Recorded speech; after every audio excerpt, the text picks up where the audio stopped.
Samuel, capítulo 5, hoje os versículos 1 a 12.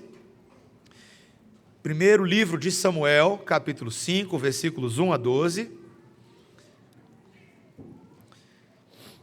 Continuamos meditando sobre o Evangelho de Cristo a partir deste livro. E eu realmente espero, meus irmãos, a semana passada, depois do sermão do reverendo Luciano, eu fiquei tão pensativo. O Senhor, Ele nos dá uma palavra que é tão rica, ao mesmo tempo ela é tão confrontadora, mas ao mesmo tempo ela é tão graciosa. A palavra de Deus consegue fazer tudo isso ao mesmo tempo. Ela consegue mostrar a riqueza, a vontade de Deus. Essa mesma lei, ela confronta o nosso pecado, mas ela também nos leva até a fonte da graça, que é o sacerdote celestial, Jesus. E eu peço que nesse texto de hoje você continue com esse espírito, o espírito de aprender, o espírito de deixar-se ser confrontado e o espírito de abraçar a graça salvífica e santificadora do Senhor. O versículo 1 diz assim: os filisteus tomaram a arca de Deus e a levaram de Ebenezer a Asdod. Tomaram os filisteus a arca de Deus e a meteram na casa de Dagom, junto a este. Levantando-se, porém, de madrugada, os de Asdod, no dia seguinte, eis que estava caído Dagom, com o rosto em terra, diante da arca do Senhor. Tomaram-no e tornaram-no a pô-lo no seu lugar. Levantando-se de madrugada, no dia seguinte, pela manhã, eis que Dagom jazia caído de bruços, diante da arca do Senhor. A cabeça de Dagom e as duas mãos estavam cortadas sobre o limiar. Dele ficara apenas o tronco. Por isso, os sacerdotes de Dagom e todos os que entram no seu templo não lhe pisam o limiar em Asdod até o dia de hoje. Porém, a mão do Senhor castigou duramente os de Asdod e os assolou e os feriu de tumores, tanto em Asdod como no seu território. Vendo os homens de Asdod que assim era, disseram: não fique conosco a arca do Deus de Israel, pois a sua mão é dura sobre nós e sobre Dagom, nosso Deus. Pelo que enviaram mensageiros e congregaram a si todos os príncipes dos filisteus e disseram: que faremos da arca do Deus de Israel? Responderam: seja levada a arca do Deus de Israel até Gate, e depois de cidade em cidade. E a levaram até Gate. Depois de a terem levado, a mão do Senhor foi contra aquela cidade com muito grande terror, pois feriu os homens daquela cidade, desde o pequeno até o grande, e lhes nasceram tumores. Então enviaram a arca de Deus a Ecrom. Sucedeu, porém, que em lá chegando, os ecronitas exclamaram, dizendo: transportaram até nós a arca do Deus de Israel, para nos matarem, a nós e ao nosso povo. Então enviaram mensageiros e congregaram a todos os príncipes dos filisteus e disseram: devolvei a arca do Deus de Israel e torne para o seu lugar, para que não mate nem a nós, nem ao nosso povo. Porque havia terror de morte em toda a cidade, e a mão de Deus castigara duramente ali. Os homens que não morriam eram atingidos com os tumores, e o clamor da cidade subiu até ao céu. Essa é a palavra do Senhor. Vamos fechar os nossos olhos e vamos orar. Queremos ouvir a Tua voz nessa noite, Senhor. E sabemos que o Senhor tem algo para cada um de nós, nesta palavra que foi lida e agora será exposta. Rogamos, Senhor, que o Senhor nos livre da tentativa de escondermos atrás de um arbusto qualquer, da nossa própria justiça, do nosso próprio egoísmo e vaidade. Expõe nosso coração diante da Tua lei, brilha a luz da Tua glória sobre nós e enche-nos de convicção e esperança para amarmos a Deus sobre todas as coisas. Em nome de Jesus. Amém. Crianças, vocês que quiserem fazer um desenho, podem fazer um desenho de um baú do tesouro, tá bom? Faz um baú do tesouro bem bonito. Se tiver lápis de cor, pode pintar o baú do tesouro, tá? E depois vem mostrar esse baú do tesouro aqui na frente. Meus irmãos, vocês conseguem se lembrar de algum caso real de alguém que idolatrava a sua carreira ou dinheiro, e aí esse alguém talvez alcançou o topo, mas logo enfrentou a queda na sequência? Tem muita história assim no mundo. Eu não sei se você lembra do Bernard L. Madoff. Esse homem já viveu alguns anos atrás. Ele começou como operador de ações nos anos 60 e ele se tornou um dos homens mais reverenciados de Wall Street. Ele presidiu a própria Nasdaq 3 vezes na década de 60 ou na década de 90 e ele fazia a gestão dos bilhões para clientes ricos e grandes fundações. Ele chegou a ter uma carteira estimada de 65 bilhões, esse aqui é o valor fictício que foi informado pelos seus investidores. Tinha casa de praia em Montauk, cobertura em Manhattan, iate no Mediterrâneo, ele era desses. Era saudado como um gênio financeiro, um filântropo judeu exemplar, mas em dezembro de 2008 o castelinho caiu. Descobriu-se que todo o fundo que ele tinha era um esquema de Ponzi, era basicamente, os novos depósitos eram pagos com os ganhos antigos, e o ídolo ficou à mostra. Ele foi preso diante das câmeras, foi condenado a 150 anos de prisão. 150 anos de prisão. Na audiência pública dele, ele expôs o vazio no qual ele se encontrava quando ele disse publicamente: eu vivi num ciclo interminável de mentira. Se não bastasse, a coisa não terminou por aí. Em 2010, um dos filhos dele tomou a própria vida. Outro morreu de câncer em 2014. E ambos, antes da sua morte, diziam que carregavam a vergonha de ter o nome do pai, o sobrenome do pai. Meu irmão, minha irmã, eu pergunto a você, se o seu saldo bancário ou o seu cargo sumissem amanhã, o que sobraria da sua identidade? Será que o seu coração estaria tentado a encarar a realidade pela perspectiva desse homem? Porque esse texto, meus irmãos, ele é um convite, mais do que um convite, é uma confrontação para reconhecermos o perigo de construir a vida sobre o altar de qualquer fundamento de idolatria que não seja o Deus verdadeiro. Ou seja, fundamentos de idolatria resultam nisso, mas fundamentos de adoração ao Deus verdadeiro trazem vida. A cruz de Cristo, meus irmãos, oferece significado que nenhum bônus, que nenhum título nesse mundo consegue sustentar. Mas esse texto de hoje vai mostrar o que é que Deus é capaz de fazer para limpar o terreno, para não haver confusão entre o Deus verdadeiro e os falsos deuses. E não lá longe, mas aqui perto, no âmbito do seu e do meu coração. Deus quer nos ensinar a não termos outros deuses diante dele e nos curvarmos perante a face do Senhor. E eu tenho 2 pontos no sermão dessa noite. Primeiro, meus irmãos, essa supremacia do Deus Yahvé sobre os falsos deuses, e depois a glória de Yahvé na punição dos ímpios. E ao longo desse sermão eu vou usar a palavra Yahvé propositalmente, porque Yahvé, o nome hebraico de Deus, ele remete àquele Deus que se revelou lá para Moisés na sarça ardente, um Deus que estaria a ponto de subjugar todos os deuses do Egito por meio de 10 pragas. Yahvé, o Deus vencedor, o Deus que não aceita competição, é desse Deus que nós estamos falando hoje à noite.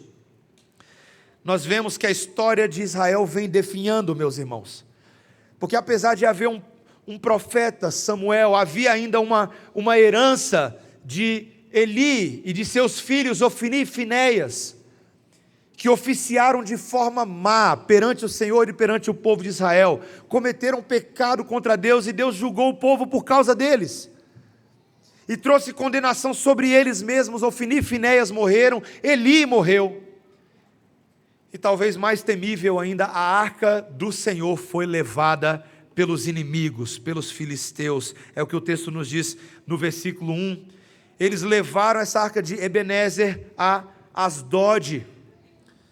As principais cidades que nós vamos ver agora nesse texto são as cidades dos filisteus, não são as cidades dos judeus. 3 delas vão ser apresentadas aqui no capítulo 5, vai contar um pouco da história dos filisteus: Asdod, Gate e Ecrom. Esses filisteus, meus irmãos, tinham uma identidade de vida religiosa completamente diferente de Israel, porque eles adoravam deuses cananeus, dos quais Dagon era um deles e o principal deles. Você talvez já tenha ouvido esse nome antes, Dagon, quando Sansão havia destruído o templo de Dagon em outra grande cidade filisteia, a cidade de Gaza, lá em Juízes capítulo 16. Mas os filisteus adoravam Dagon e acreditavam que esse Deus enviava chuva. Era o Deus responsável por garantir uma colheita abundante. Mas os filisteus não tinham só Dagon como Deus, eles eram mais parecidos com os povos politeístas, com os hindus, por exemplo, que adoravam muitos deuses. E eles tinham uma forma de pensar que quanto mais deuses eles tivessem do seu lado, mais seguros eles se sentiriam, eles cobririam todas as bases.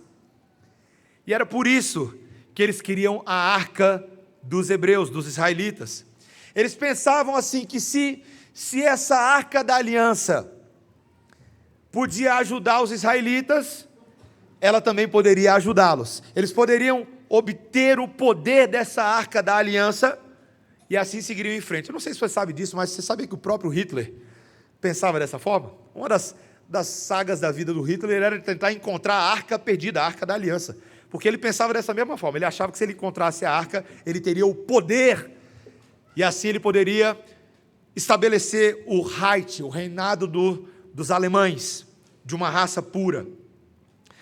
Mas, meus irmãos, esses filisteus decidiram provocar o Senhor, porque era uma prática comum no Antigo Oriente Próximo, que os conquistadores pegassem esses ídolos que foram capturados e colocassem nos templos das suas próprias divindades.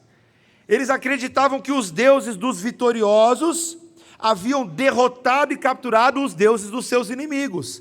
Então eles botavam as estátuas dos outros, ou os itens religiosos dos outros, nos seus próprios santuários, como uma forma de humilhação, como uma forma de mostrar, veja, olha o que a gente fez, a gente subjugou vocês a tal ponto que a gente pegou o seu Deus, ou o seu objeto, e colocamos no nosso próprio santuário. E assim os filisteus pensaram que Dagon havia derrotado e capturado Yahvé. Meus irmãos, logo ficaria claro que Dagon não tinha controle nem sobre a própria estátua dele. Porque o texto vai dizer aí para a gente nos versículos 3 e 4, que na manhã seguinte, quando os moradores ali de Asdod se levantaram, o que aconteceu? E o que o texto vai falar? Eles ficaram chocados porque encontraram Dagon tombado no chão, diante da arca do Senhor. Estava ali com a cara no chão. Falou assim, o que aconteceu aqui, né? E aí eles foram lá e botaram a estátua de Dagon de volta no lugar dela. Mas na manhã seguinte, lá estava ele de novo no chão. E dessa vez não era de cara não, era de lado, era prostrado diante da arca do eterno Deus. E dessa vez, a cabeça do ídolo tinha sido decepado e também os braços dele e as pernas, e ficou só o tronco do ídolo. Meus irmãos, eles ficaram tão assustados com aquilo, que aquilo gerou uma superstição estranha no meio deles. O versículo 5 vai dizer que, olha aí, por isso os sacerdotes de Dagon e os que trazem oferendas ao santuário de Dagon e Asdod até hoje evitam pisar na soleira. No momento que o livro de Samuel foi escrito, estabeleceu-se que havia ali uma superstição. Eles tinham medo de pisar na soleira. Meus irmãos, preste atenção, embora a arca da aliança de Deus não fosse a própria realidade da pessoa de Deus, ela simbolizava a presença do Senhor. É por isso que no passado, quando Deus mandou Moisés construir a arca, a prescrição era tão específica: Moisés, essa arca precisa ser do jeito de Deus, os itens que constam dentro dela é somente aquilo que Deus autoriza, e ai daqueles que tentarem carregar essa arca ou olhar dentro dela, porque eles serão fulminados se não fizerem da forma como Deus prescreve. E os filisteus não entendiam tudo sobre a arca, mas eles sabiam que ela significava isso.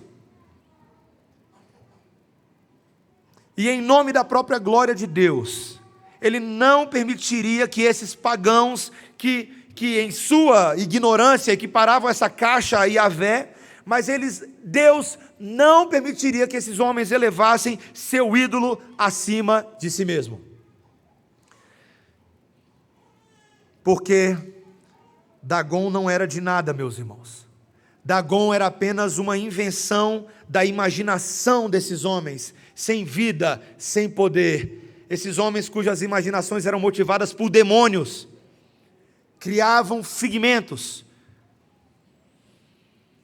Uma história interessante sobre Zurique, o famoso evento da destruição dos ídolos, lá na Suíça, quando Ulrico Zwinglio, um dos reformadores, do lado dos metodistas, ele e o conselho da cidade de Zurique, em 1524, examinando as escrituras, lendo a palavra de Deus, eles concluíram que aquelas imagens devocionais que haviam sido espalhadas pela cidade, ainda pela Igreja Católica, haviam se tornado, sim, objetos de adoração indevida.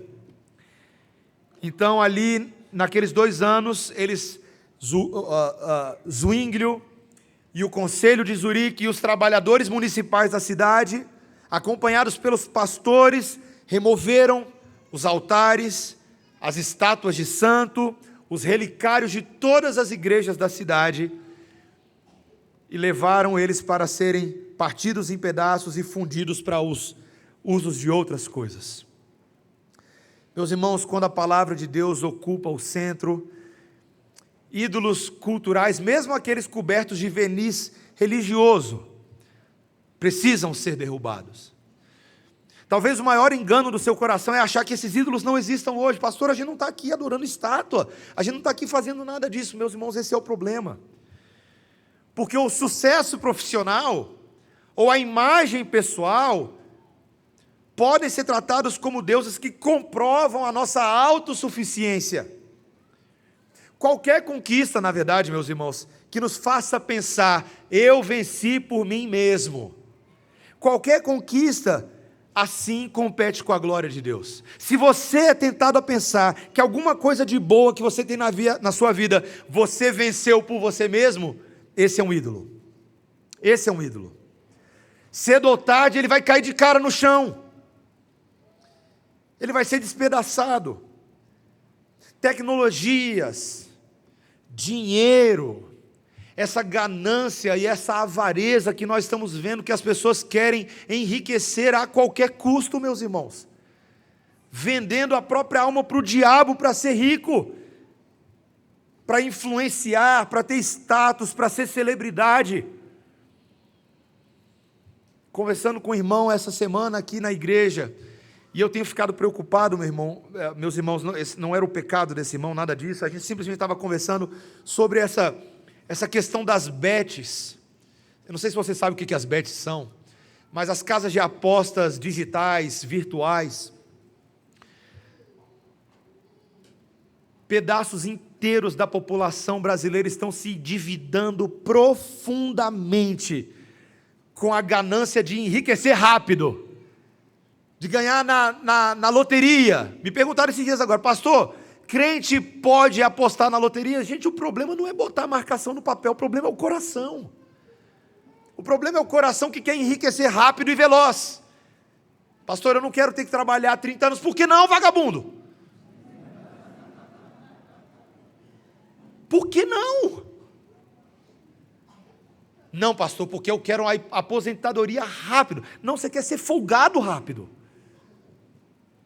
Não, pastor, eu descobri uma maneira do dinheiro trabalhar para mim. Eu nunca vi dinheiro trabalhar para ninguém, meus irmãos. Dinheiro não trabalha segunda-feira de manhã, ele não acorda cedo, bota o uniforme na criança. Dinheiro não faz isso, quem faz isso é ser humano criado à imagem e semelhança de Deus.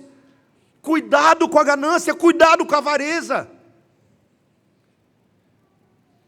Sistemas que prometem salvação definitiva, quando são colocados diante da santidade de Deus, esses sistemas vão mostrar suas rachaduras. Eles não curam o coração humano, eles não vencem o pecado. Talvez sejam superstições. O reverendo Luciano falou na semana passada desses amuletos, essas superstições que vão sendo criadas sincreticamente dentro da igreja. Tem que ser fé, mas é fé mais sorte. É evangelho mais autoajuda. Meus irmãos, são relíquias do velho Dagon do nosso coração. A gente precisa remover completamente esses falsos alicerces, a gente precisa rearranjar as bases do nosso coração.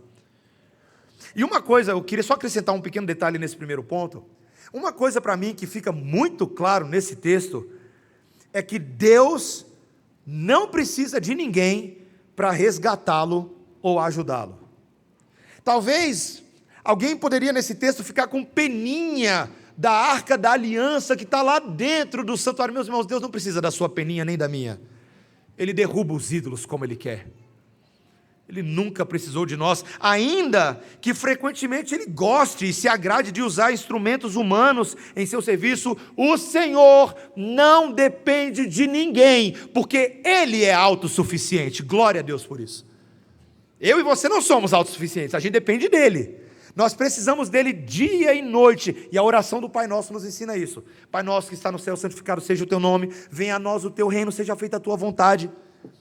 Pão nosso de cada dia nos dá hoje, perdoa as nossas dívidas. A gente depende de Deus, mas a gente depende daquele que é autossuficiente, e Ele é a fonte de todo bem. E Ele é santo, igreja. Seu poder e sua força estão além da compreensão humana, e de vez em quando, eu e vocês precisamos de uma boa dose de susto diante da face de Deus. Um comentarista coloca: Deus não disputa palco com ninguém.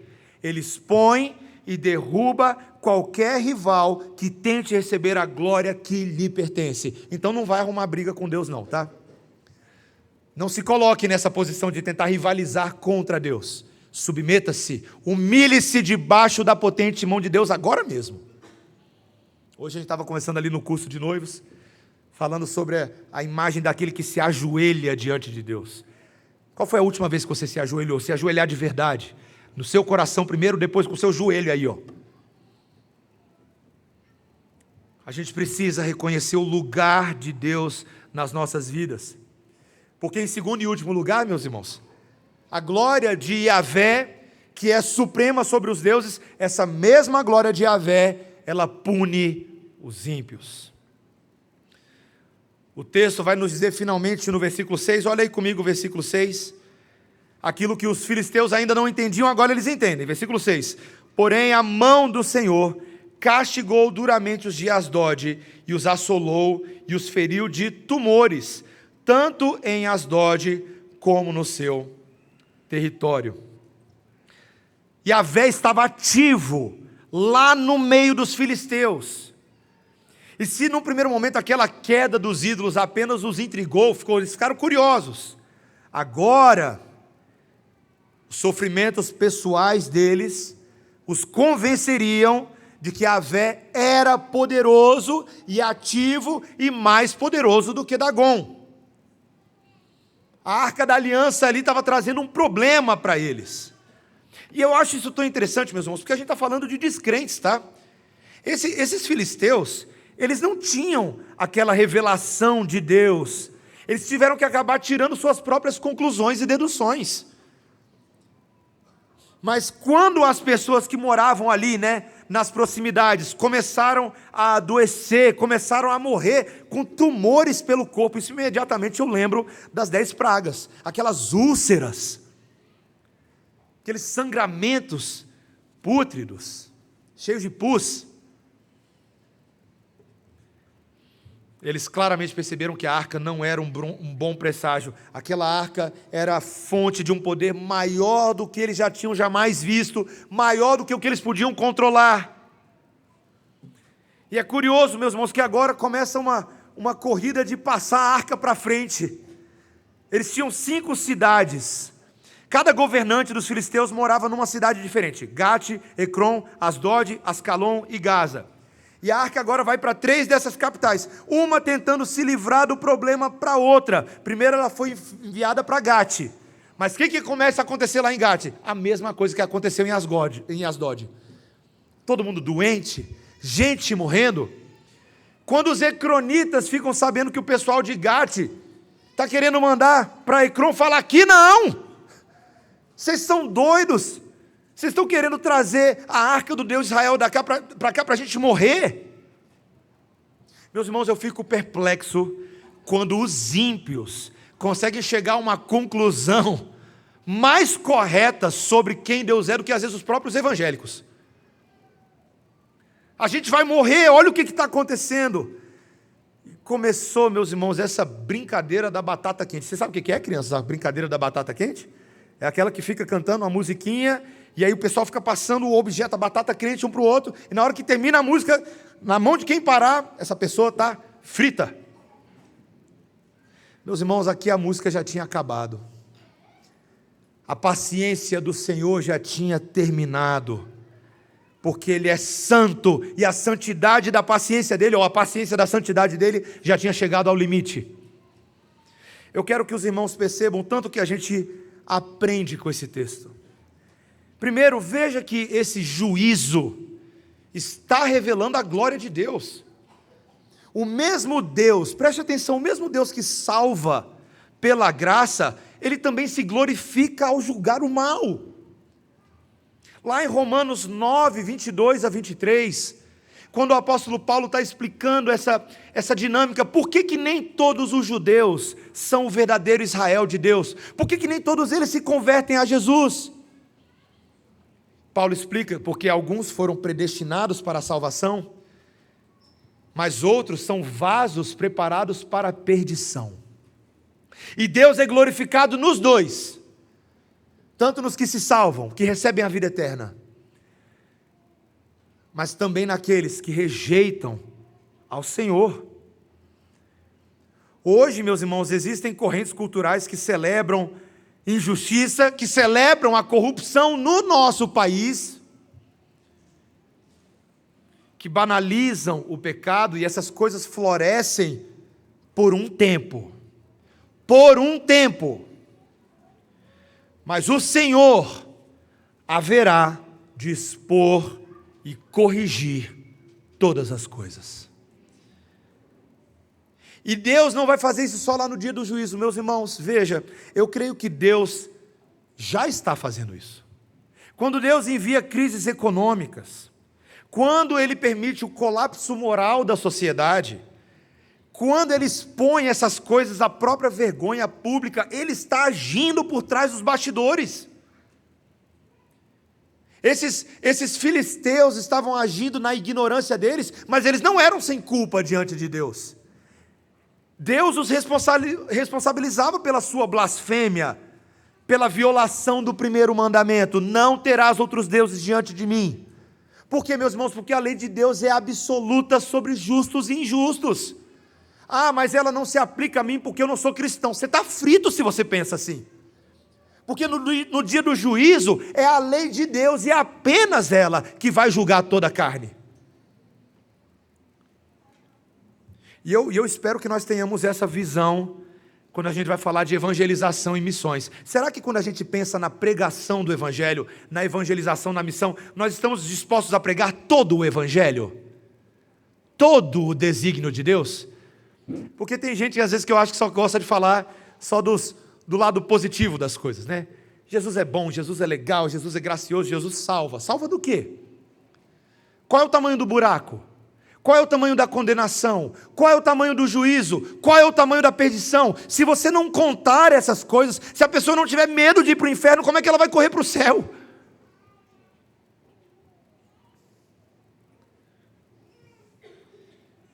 Esses filisteus ficaram mudando a arca de cidade em cidade, em vez de se arrepender, meus irmãos. É isso que as pessoas no mundo não fazem hoje, elas não querem se arrepender dos seus maus desígnios. Elas preferem deslocar o problema sem enfrentar o problema. Você já fez isso? Deslocar o problema sem enfrentar o problema. Aí você muda as leis, muda os slogans, você pode fazer um rebranding. O pessoal da publicidade aí gosta de fazer o rebranding. É você mudar a imagem, é reposicionar a marca, como se você estivesse lidando com o problema, quando às vezes você só está correndo do problema. Porque o juízo e o coração rebelde ainda existem.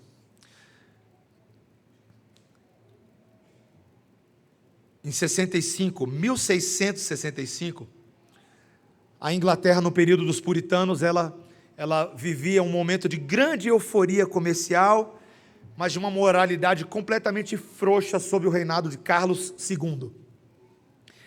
E os puritanos haviam sido marginalizados pelo que a gente chama de ato da uniformidade, ato de uniformidade. E eles foram marginalizados porque eram eles, esses puritanos, que estavam advertindo de que o reino inglês, naquele momento, era um amontoado de lenha para o juízo, como um dos puritanos dizia. E então, meus irmãos, 3 anos depois, estourou na Inglaterra a peste bubônica, na primavera de 1665. Foram mais de 100 mil londrinos mortos em pouquíssimos meses. 100 mil.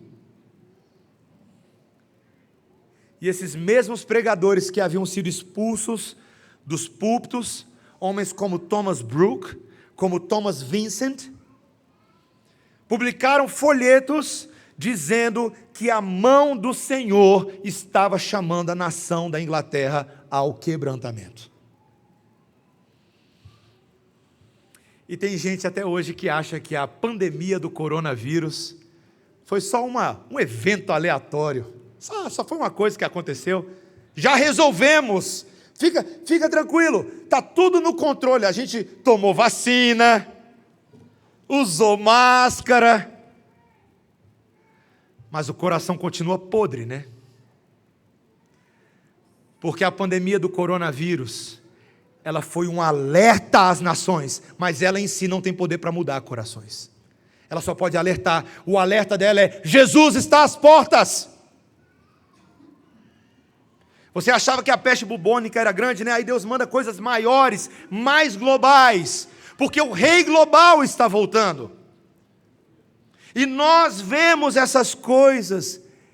E meus irmãos, eu me pergunto se às vezes eu e vocês não somos como esses filisteus. Sabe por quê? Porque preste atenção, embora esses filisteus tivessem acabado de testemunhar a grande vitória do Deus de Israel sobre Dagon, eles não agiram de acordo com essa percepção, até que foram acometidos por tumores, e aí sim eles fizeram algo. Meus irmãos, tem muitas pessoas que não respondem à verdade bíblica até que elas sintam dor. Dor. Já aconteceu com você? Já aconteceu comigo. Quando Deus precisa fazer doer e sofrer para você acordar.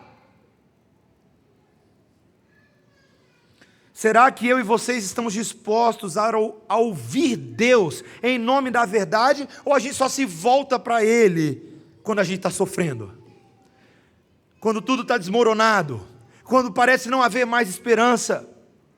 Meus irmãos, a nossa alegria é saber que mesmo assim, mesmo dessa forma, Deus ainda age.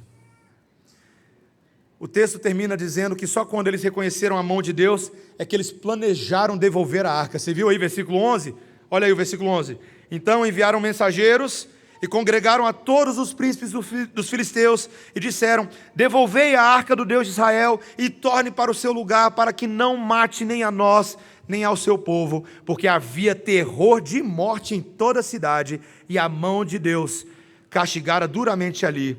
Os homens que não morriam eram atingidos com os tumores, e o clamor da cidade subiu até o céu. O próprio clamor dos filisteus subiu até os céus. E por incrível que pareça, dentro de uma ótica aqui de graça comum, até para com os filisteus, Deus vai usar de misericórdia, até para com eles. Porque no próximo capítulo a gente vai ver a arca saindo de lá. Meu irmão, minha irmã, eu gostaria de terminar o meu sermão dizendo que desastres, crises, podem ser megafones do Espírito Santo na sua vida e na minha. Porque Deus está agora, se você não está ouvindo, é melhor você aprumar os ouvidos. Crianças, vocês conseguem ouvir? Conseguem ouvir? A voz, o chamado ao arrependimento está acontecendo agora, igreja. Deus não quer que a gente responda com superstição. Ele quer que a gente responda com humildade, dizendo: quebranta-me, Senhor, quebranta-me, quebranta-me.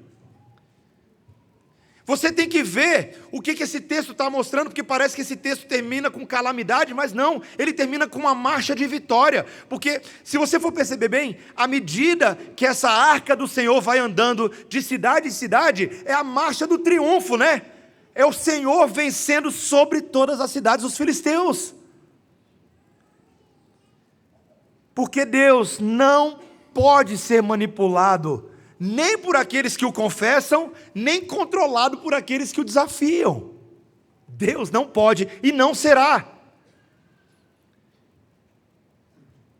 Quando Cristo morreu e ressuscitou por mim e por você, meu irmão, minha irmã, aquilo ali se constituiu na maior reviravolta de todos os tempos.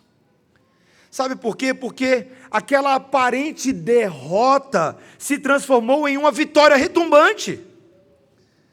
A ponto do apóstolo Paulo em Colossenses 2,15 dizer que Jesus despojou na cruz os principados e as potestades e publicamente os expôs ao desprezo. Ou Hebreus 2, versículo 14, quando ele diz que Jesus participou da carne e do sangue para que por sua morte ele destruísse aquele que tem o poder da morte, a saber, o diabo, e livrasse todos que pelo pavor da morte estavam sujeitos à escravidão por toda a vida. O pavor da morte, quando as úlceras começam a alcançar a gente, quando o medo da doença, o pavor que se espreita pelo nosso coração na calada da noite, você sabe do que eu estou falando, você sabe. Os medos invisíveis e os visíveis também, os diagnósticos, as ansiedades globais, o anticristo, o chip, a marca da besta, e todo mundo fica: ai meu Deus, o que está acontecendo? E aí lá na cruz, Ele tomou sobre si voluntariamente as nossas úlceras,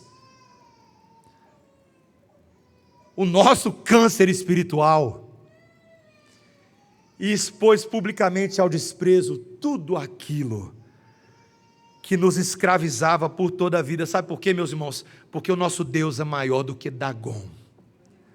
Jesus é o Todo-Poderoso, providencialmente no comando de todas as coisas.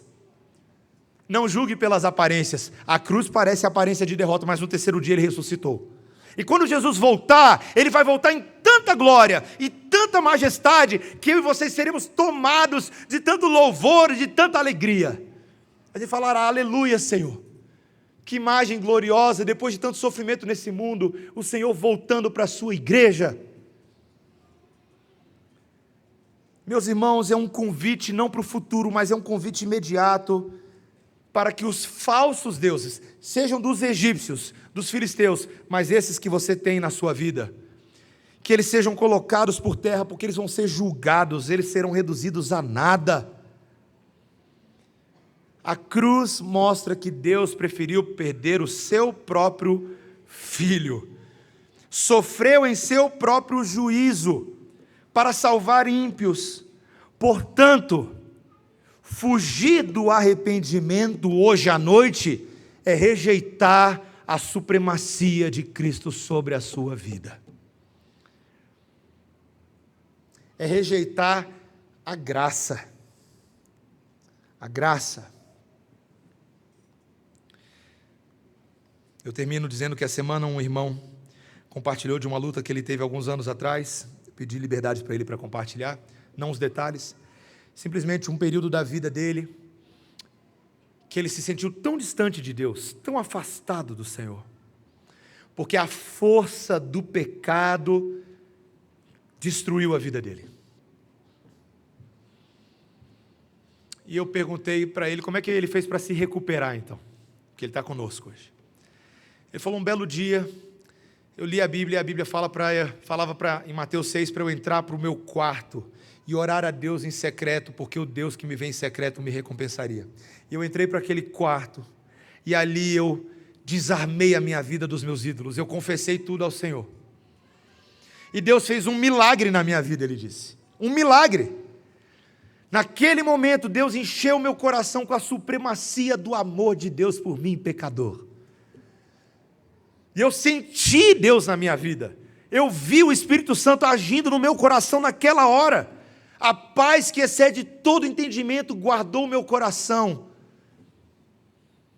E eu me voltei para Deus e eu nunca mais olhei para trás.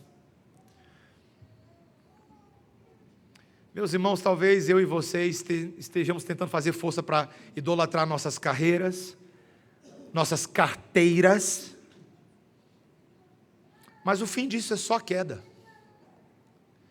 Mas aqueles que desistem de tudo e se ajoelham perante o Pai das luzes, obtêm dele tudo o que é necessário para a vida e para a piedade. Não idolatre falsos deuses, simples assim. Desista hoje à noite, vai ter ceia. Como é que você vai tomar essa ceia aqui, meu irmão, minha irmã? Como é que você vai tomar essa ceia? Com o coração fechado? Tentando reservar algumas coisas para si? Entrando numa negociação com Deus? Deus, eu confesso 43% hoje à noite, deixo 57% para depois. Vai ser assim? Não pode ser, meus irmãos. Essa mesa é a mesa da graça para pecadores arrependidos. E se você, por fé, participar dessa mesa, comendo do pão e bebendo do vinho em fé, Cristo promete dar a você graça para curar a sua vida. Amém, igreja do Senhor? Ou vocês estão dormindo? Amém, igreja do Senhor? Amém. Você crê nisso ou não? Acorda para a ceia, acorda para o sermão, crente. Louvado seja o Senhor, porque toda glória pertence a Ele. Não durma hoje à noite. Não durma. Porque o que o diabo quer hoje à noite de nós é sonolência espiritual. É todo mundo assim, ó. Tá bom, eu vou participar da ceia. Não, vou participar dessa ceia maravilhosa. O pão da vida que desceu do céu se deu de si mesmo para eu comer dele hoje à noite.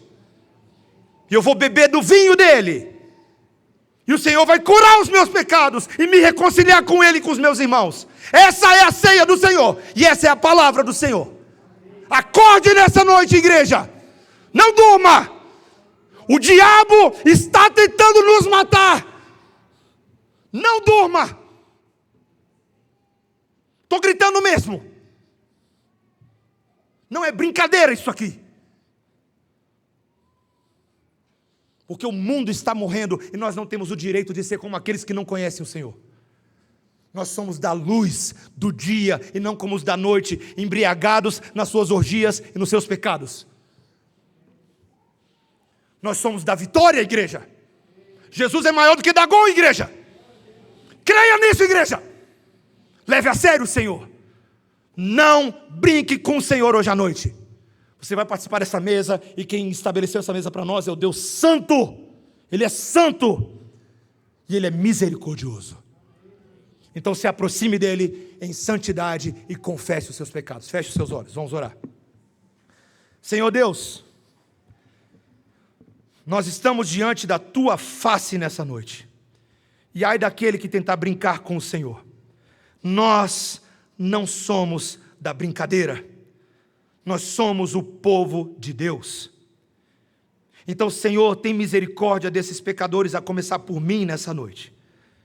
Porque o Senhor conhece o pecado do meu coração. O Senhor sabe quantas vezes eu me atrevi a me aproximar do Senhor sem uma mente correta, sem um coração correto. E fiz pouco caso da Tua glória, então perdoa a mim, Senhor. Perdoa os meus irmãos nessa noite. Porque às vezes a gente vira como aqueles discípulos que dormiram no Getsêmani, tomados de sono, enquanto Jesus estava ali para tomar o cálice da ira de Deus. Senhor, nos livra desse sono diabólico, Senhor. Livra-nos desse sono diabólico. O Senhor Jesus Cristo nunca esteve tão perto de retornar, Senhor. E ainda há muitos que não entenderam isso. Senhor, ajuda-nos a crer nessa verdade. A supremacia de Yahvé é forte, é severa, mas é também maravilhosa. Porque esse Deus glorioso, Ele nos convida para si nessa noite. Como nós ouvimos hoje pela manhã, Jesus que deixou os discípulos entrarem na casa dele e permite que a gente convide outros falando: venham e provem que o Senhor é bom, aleluia. Ó Senhor, faz a tua obra em nós, se necessário, Senhor, separando o trigo do joio por antecipação, para que os santos do Senhor invoquem o Senhor, e aqueles que não querem nada com o Senhor, que se retirem por essa porta. Protege a tua igreja dos falsos mestres, dos falsos profetas, das falsas ideologias. Dá-nos um espírito reverente e sóbrio nessa noite, em nome de Jesus. Amém. Gostaria